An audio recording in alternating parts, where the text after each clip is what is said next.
हाय मेरे वीर रवि के बिंदास बोल में आपका स्वागत है। गढ़वाल यात्रा का ये चौथा भाग है।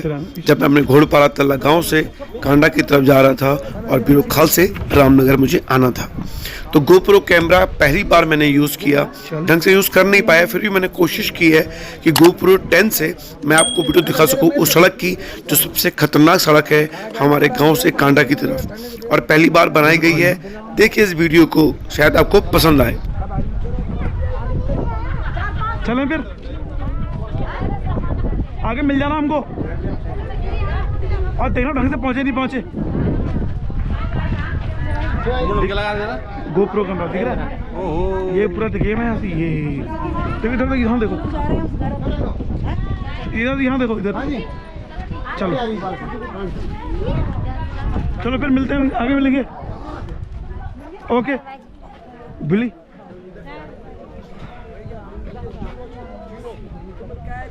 अच्छा उनका लड़का तो जा रहा है क्या? आ जाओ। घर कहाँ? घर कहाँ? अरे रामनगर। हाँ बैठ जल्दी बाहर निकल।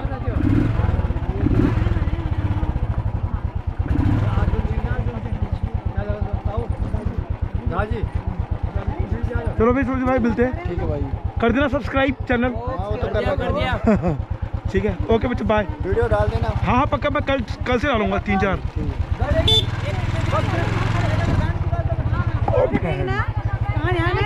नहीं मारेगा भाभी इतनी प्यारी हो ना भाई। पा है, चलो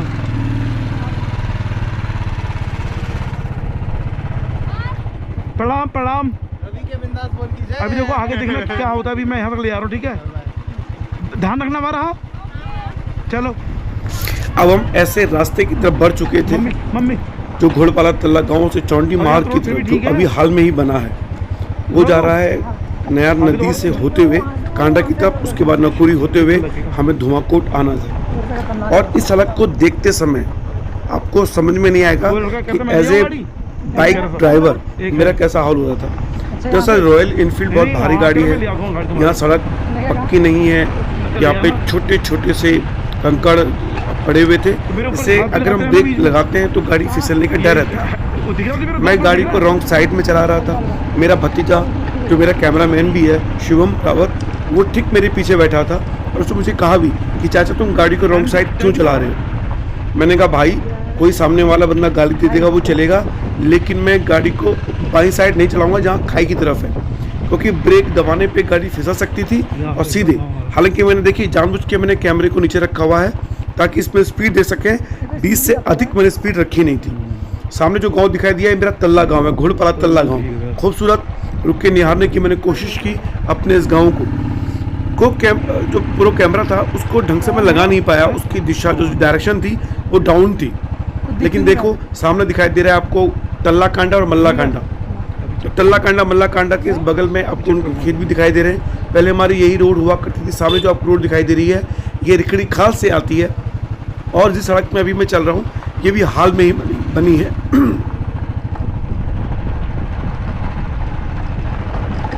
कोई भी पेड़ नहीं है। अगर गाड़ी फिसली तो सीधे सैकड़ों मीटर खाई में नीचे गिरना तय है, और आप ये समझ लीजिए कि हड्डी पसली एक होना तय है अगर किसी ने लापरवाही करी। इसलिए मैं अपनी गाड़ी को राइट हैंड साइड में रख रहा था जो यातायात नियमों के खिलाफ थी।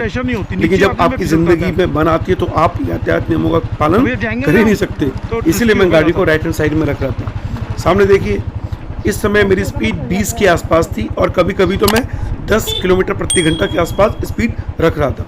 आप भी अगर इस रोड में आएंगे तो आपको अलग ही रोमांच मिलेगा। लेकिन अभी खतरनाक रोड आना बाकी था। देखिए ये रोड सिंगल रोड है। अगर एक चूक, एक गलती आपको गहरी खाई में गिरा सकती है। पहली बार मैं ऐसी खतरनाक सड़क पे चढ़ा हूँ।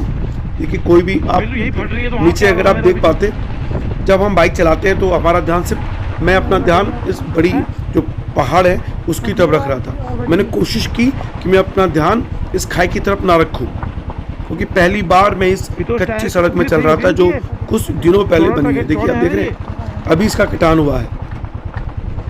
लेकिन इतना है कि रोमांच भरा सफ़र रहा। लोग लद्दाख 25 जाते बंदे ने हैं, यहाँ बदतमीजी लोग की। हिमाचल जाते हैं, मनाली जाते हैं, उसका क्या होगा? लेकिन मैं अपने घोड़पाला तल्ला गांव आया। तो यहाँ पे मेरा जो रूट था वो रामनगर से सल्ट से खिरेरी खाल, अदाली खाल, धुमाकोट, दिवाडान, लिस्चा खेत, मटाड़ा घाट, नाकुरी और दुनाव पनास होते हुए तल्ला गाँव। लेकिन फ़िलहाल इस समय मैं अपने गांव से वापस उसी रूट पे रामनगर की तरफ निकला था। देख रहे हैं तो ये चिरोट पत्थर दिखाई दे रहे हैं, ये दरअसल अगर आप गाड़ी में ब्रेक लगाते हो, क्योंकि मेरी रॉयल इनफील्ड थंडरबर्ड है, वैसे ना गाड़ी ने बहुत रोमांच दिया, वैसे दिक्कत नहीं थी। लेकिन भारी बाइक की दिक्कत ये होती है कि अगर आपने, हालांकि इसके टायर पर चौड़े हैं, ब्रेक वहीं लग जाते हैं, लेकिन लापरवाही करना मतलब मौत को दावत देना।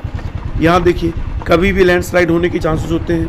बरसात के दिनों में तो बहुत मुश्किल है यहाँ पे सफ़र करना, क्योंकि ये जून का महीना था, 3 या 4 तारीख के आसपास, 4 तारीख की हमारी वापसी थी। 4 जून 2022 का ये वीडियो है। अब देखिए सामने की तरफ आपको जो रोड दिखाई दे रही है टेढ़े बड़े बैंड, इस पे हमें जाना है। सबसे खतरनाक सड़क मैं कह सकता हूँ, क्योंकि इसका जो इंक्लाइंड है, यानी जो झुकाव है, वो 30 डिग्री से भी कम है। यानी इतने कम झुकाव पे आपको डर लगता है एकदम से।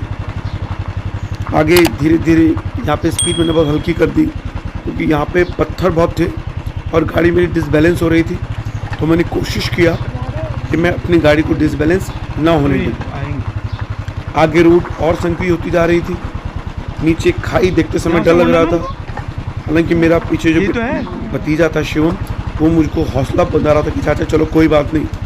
हालांकि मैं डर रहा था कि मैं कैसे, जब मैं कांडा से अपने गांव आया, देखिए अब ये जो सड़क आगे निकल रही है ये चौंडी की तरफ निकल जाती है, और अब मुझे खतरनाक सड़क में जाना था, यानी जो बिल्कुल कच्ची सड़क है, जो अभी जिसको बने हुए अभी 1 महीने से भी कम समय हुआ था। अब मैंने भगवान भोले का नाम लिया और कोशिश की कि मैं चल पड़ूँ इस सड़क पे। देख रहे हैं ये सड़क, अब थोड़ा स्पीड आपको तेज़ दिखाई दे रही है, सामने से ये सड़क खतरनाक सड़क है। तो मैं सोच रहा था कि मैं कैसे इस सड़क में वापस आऊँगा। तो जब मैं अपने गांव की पूजा में गया, वापस मुझे आना था, तो मैं कहा मैंने वहाँ के लोगों से कि भैया मैं आ तो गया हूँ पर जाऊँगा कैसे। तो मेरे ही गांव के एक आदर में मेरा भांजा लगता है, उसने कहा चाचा कोई बात मामा कोई बात नहीं, मैं आपकी बाइक को लेके जाऊँगा। पर मैंने सोचा कि अगर मैं इस बार नहीं गया तो जो मेरे अंदर का डर है उसको मैं कैसे दूर भगाऊँगा। तो अपने अंदर के डर को दूर भगाने के लिए मैंने खुद अपनी बाइक ली और मैं निकल पड़ा। तो इस खूबसूरत उम्र में और इस खूबसूरत मोड़ पर ज़िंदगी के मुझे इस कठिन सड़क का सामना हुआ और मैं पार किया। अब आई है ये नयार नदी, और इस नयार नदी को पार करते समय मेरा जो हाल होना था, मैं बता, ये जो सरदार दिखाई दे रहे हैं आपको, ये इन्होंने बहुत मेन रोल प्ले किया था इस मेरे नदी को पार करने में। देखिए ये सरदार जी दिखाई दे रहे हैं, और बड़ी ताज्जुब की बात है, सरदार काशीपुर जशपुर से यहाँ आए हैं, यहाँ कुर्सियाँ बेचने के लिए। तो सड़क जब बनती है तो आप निश्चित रूप से बहुत अच्छा लगता है कि आप विकास के नई राह में होते हैं। सड़क बनी है, अब ये लोग हमारे गांव में जो है कुर्सियाँ बेचने आ रहे हैं। तो जब सड़क बनती है, कनेक्टिविटी बढ़ती है, तो आपका निश्चित रूप से, अब मैं बढ़ चला हूँ। देखिए आपको ये छोटे से ब्लॉग में दिखाई दे रहा है कि किस तरह से मैं बाइक चला रहा हूँ। व्हाट्सएप से वीडियो लिया तो उसकी जो पिक्सल है कम है, ये गोप्रो कैमरा से दिखाई दे रहा है। तो मैं कैसे निकला हूँ, तो ये नदी, और मेरे भतीजे ने वो वीडियो बनाया है कि कैसे मैं फंस गया था बीच में, और कैसे फिर मुझे बचाने आए थे 2 देवदूत, यानी कि 2 सरदार, जिन्होंने मेरी गाड़ी को, जो बीच नयार नदी में फंस गई थी, पत्थर बड़े बड़े थे। दरअसल जब आप चलते तो आपको अपनी स्पीड को बराबर रखना होता है, लेकिन चूंकि पत्थर थे तो मुझे बार बार ब्रेक लगाने पड़ रहे थे। जब एक बार ब्रेक लग गया, आगे पत्थर आया, तो स्पीड कितनी बढ़ा लो, फिर थंडरबर्ड भी, रॉयल इनफील्ड भी आपकी काम नहीं करेगी। तो मैं आगे उसको चला नहीं पाया। फिर ये जो आपको दिखाई दे रहे हैं उसमें ये सरदार जी आए, इन्होंने मेरी बाइक को धक्का दिया, और उसके बाद मैंने ये नयार नदी को पार किया। ये देखिए सरदार जी आ रहे हैं और मेरी इस बाइक को पार कर रहे हैं। पिक्सल कमज़ोर है क्योंकि ये जो वीडियो बना है ये MI फ़ोन से बना है, जो अब चोरी हो गया था लाभपर रिजॉर्ट रामनगर से। उसका भी मैं डिस्क्रिप्शन में आपको लिंक दूंगा कि कैसे चोरी हुआ वहाँ पे। और ये जो रामनगर में रिजॉर्ट्स होते हैं ये वास्तव में किसी काम के नहीं रह गए। चोरियाँ बहुत होती हैं, चूँकि FIR नहीं हो रही तो उनकी चोरियाँ पकड़ी नहीं जा रही हैं। फिलहाल बाइक मेरी बाहर निकल गई, मैं एक खतरनाक सफ़र से पार हो चुका था। अब मुझे उस खतरनाक सड़क पर जाना था, इसका वीडियो मैं डालूंगा कि कैसे वो इंक्लाइन रोड है, क्योंकि यहाँ पानी बाइक, इसलिए मुझे सामान को उतारना पड़ा था। वापस हमने बाइक में रखा सामान और हम निकल पड़े पक्की सड़क की तरफ। तो मैं इस बात के लिए माफ़ी चाहूँगा कि मैं अपने GoPro कैमरा को ठीक ढंग से एंगल पे नहीं फिट कर पाया, तो आप बहुत खूबसूरत इस सड़क के नज़ारे देख पाते। हालांकि ये जो सड़क आप देख पा रहे हैं बहुत कच्ची सड़क है। इस सड़क पे जाते समय मुझे ऐसा लगा था कि शायद मेरा बचना मुश्किल है, लेकिन जब आप ऊपर की तरफ जाते हैं तो आपको दिक्कत नहीं होती, क्योंकि आपका पैर जो है वो ब्रेक में होता है। लेकिन जब आप नीचे की तरफ आते हो तो आपका एक पैर ब्रेक में कैसे लगाओगे आप पीछा पैर, तो गाड़ी फिसलने के बड़े चांस होते हैं, और यही कारण था। फिलहाल देखिए सुंदर से वीडियो। तो बस यात्रा का अंत, फिलहाल यहाँ तक आए हैं तो प्लीज़ इस चैनल, जो आपका अपना चैनल है रवि के बिंदास बोल, को सब्सक्राइब करना ना भूलें। और रवि के बिंदास बोल आपसे विनती भी करता है कि अपने गांव जरूर घूमने जाएं, सड़कों को देखें कैसी बन रही हैं। और रवि के बिंदास बोल में हम अपने उत्तराखंड के नेताओं के इंटरव्यू लेते हैं, जनता के इंटरव्यू लेते हैं, भू कानून और परिसीमन पर हमें इंटरव्यू लेने हैं, बात करनी है। इन 2 सालों में रवि के बिंदास बोल सिर्फ उत्तराखंड में रह के गढ़वाल और कुमाऊं के हर गांव में जाने की कोशिश करेगा और वहां के लोगों को परिसीमन और भू कानून के मुद्दे पर जागरूक करेगा कि देखिए हमारे उत्तराखंड के पहाड़ की जो सीटें हैं वो मैदानी सीटों को मिलने वाली हैं विधानसभा की। यानी आज की तारीख में 70 विधानसभा सीटों में से 40 पहाड़ों में, 30 मैदान में है, लेकिन आने वाले सालों में पहाड़ में से 20 सीटें रह जाएंगी और मैदानों में 50 सीटें चली जाएंगी। तो ऐसे में कैसे चलेगा। फिलहाल रवि के बिंदास बोल देखने के लिए शुक्रिया। इस चैनल को सब्सक्राइब करना ना भूलें। पहाड़ की आवाज़ बनिए, रवि के बिंदास बोल के साथ चलिए।